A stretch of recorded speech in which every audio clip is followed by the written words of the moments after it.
Welcome to our devotion on this Thursday. There are two passages this week coming out of 1 Kings and 2 Kings, which tell the dramatic story of Elijah and his sidekick Elisha.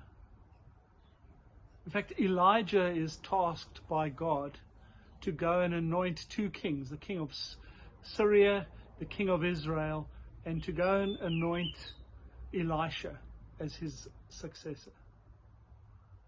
Now, when he pitches up at Elisha's place, Elisha is busy plowing the fields with 24 oxen, 12 sets of oxen. A wealthy family, no doubt. But he's concentrating on his daily task, the work that has been put in front of him to do, to feed the family. He's not a minister. He's not a Levite. He's a hard-working guy. And yet there's something in his spirit that God has seen, and so he gets Elijah to anoint him.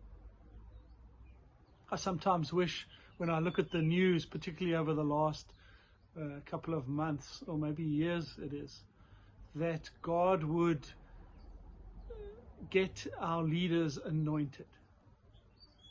You can imagine in America, Joe Biden as president, and God, who would God ask him to anoint to be his successor? Okay, don't lose a lot of sleep about that. But this world needs godly leaders. We need to remember that we are here on this earth to do the jobs and the careers that have been put in front of us, but always to be serving and doing them to the greater glory, and just doing them with the idea that Jesus is with us. It's a very complicated and thought-provoking set of passages. But as we meditate on them, and we think of the amazing things that could be happening if we had godly, honest, trustworthy leaders. But maybe it's also up to us then to step out and take up some of those mantles that are past. What of course is interesting as well is that Elisha asks for double the blessings that Elijah has. And it's quite interesting to note that Elijah only served for about 27 years, Elisha about 51 as a prophet.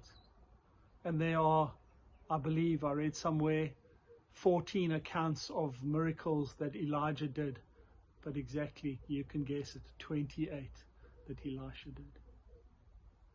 So as we go ahead and perform the tasks that Jesus has put in front of us, let's ask for that double blessing.